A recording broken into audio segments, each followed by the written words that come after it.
Thaís Bilenque, a hora e a vez do mestre Zen de bolos? Quando o Guilherme Boulos perder a cabeça, como já perdeu uma vez na campanha, por provocações, ele tem na campanha dele, Boulos, um monge budista a quem recorrer, que não é monge, que não é budista, mas é reconhecido pela sua serenidade, que pode inspirar o Boulos nessas horas de mais tensão. Quem é esse cara? Um homem que chama Josué Rocha, fluminense de Resende, e essa história começa em 2007. Ele passa no vestibular de medicina da Unicamp e se muda para Campinas. Tinha 17 para 18 anos e queria se especializar em saúde da família para atuar em postos de saúde do SUS. Ele é de esquerda e acredita, valoriza a atuação do médico na porta de entrada do sistema público de saúde e foi estudar para fazer isso da vida. Só que logo ele se envolveu com outros estudantes que, quando não estavam em sala de aula, iam para uma ocupação do Movimento dos Trabalhadores Sem Teto, em Sumaré,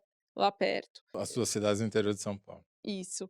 E aí eles faziam várias ações de solidariedade, montavam biblioteca comunitária, enfim, atividades culturais em geral.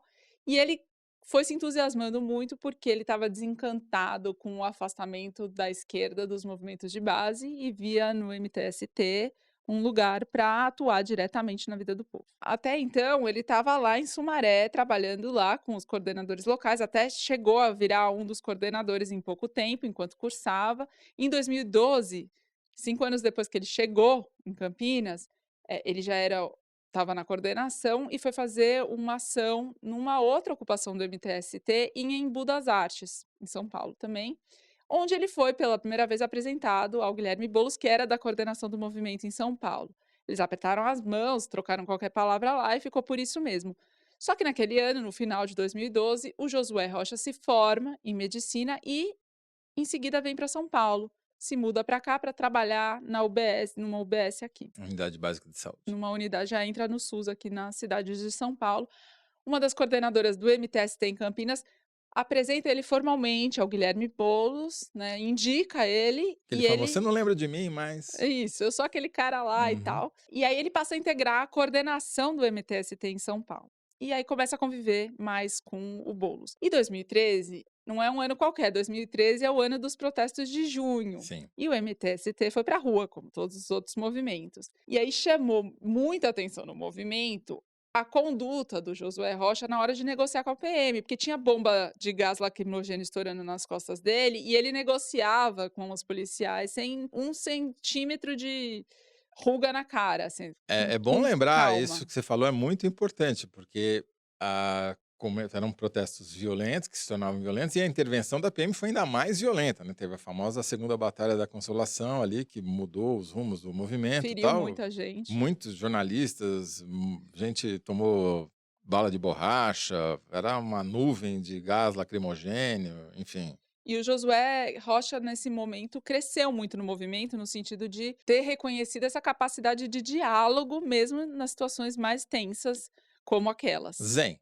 Zen. E nessa época ele ainda conciliava a militância com o trabalho como médico, fazia um pouco de tudo, ele foi até jornalista nessa época, ele ia nas comunidades, apurava, entrevistava a população, fazia foto dos problemas que ele flagrava, depois escrevia reportagem, diagramava um jornalzinho e depois de impresso distribuía os exemplares, chamava Periferia Ativa. Então ele começou a fazer um pouco de tudo, frequentou várias ocupações diariamente e convivia com o Boulos todo dia, né, muito, eles se tornaram amigos nesse momento. E aí, em 2018, quando o Boulos se filia ao PSOL para se lançar candidato a presidente da República, sua primeira eleição, um pequeno grupo no MTST foi junto. Era uma decisão, Do movimento. de um coletivo, do movimento. Então ele vai, se filia ao PSOL junto, fazem aquela campanha, que foi a estreia de todos. O Josué Rocha, nessa primeira campanha, fez de tudo, assim, fez a agenda, as finanças, a coordenação, todo mundo jogava em todas as posições, ele inclusive. Depois, na campanha de 2020, o Boulos vai para o segundo turno contra o Bruno Covas aqui na prefeitura de São Paulo, na disputa pela prefeitura. Ele perde, mas é uma vitória, Sim. porque ele foi para o segundo turno, se tornou um nome no jogo. Então, na campanha de 2022, o Boulos disputa para deputado federal, é o mais votado do estado de São Paulo, e o Josué Rocha se torna o chefe de gabinete dele na Câmara dos Deputados. Então, nesse momento, ele sai da medicina, deixa o consultório e os postos de saúde, e aí vai para a política formalmente. Desde 2023, está focado exclusivamente no mandato do Boulos, e foi ele que começou a negociação para a formação dessa coligação, que é uma coligação grande e que, pela primeira vez na história, não tem o PT na cabeça de chapa, é o Boulos. Então, o Josué Rocha foi quem teve que lidar com o Gilmar Tato, por exemplo, e seu grupo,